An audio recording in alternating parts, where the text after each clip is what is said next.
Бәріне сәлем достар. Мен бүгін сіздерге WhatsApp-тағы өшкен хабарламалар мен суреттерді қалай көруге болатындығын көрсетемін. Сіздер алдымен осы программаны тартып алып, оған кіресіздер, дәлені басасыздар. Негізі бұл жерлерде сіздерге программаны түсіндіреді, оқысаңыздар болады. Дәлені басып тағы да өткізіп жібереміз.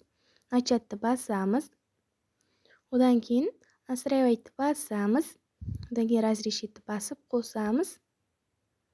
Разрешитті басып болғаннан кейін бізде кішкене загрузка болады, күтеміз, шығып кетпейміз. Одан кейін бізде осылай шығады. Мен WhatsApp-ты да, Telegram-ды да, Instagram-ды да қосқамын. Бірақ бұл тек WhatsApp-та жұмыс істейтін сияқты. Менде Telegram-да бұл программа көмектеспеді. Тек WhatsApp-ты таңдасаңыздар болады. Одан кейін сохранить файлды басамыз. Одан кейін бізде тағы да разрешить шығады, басамыз. Енді кішкене ұзақтау загрузка болады, шығып кетпеңіздер.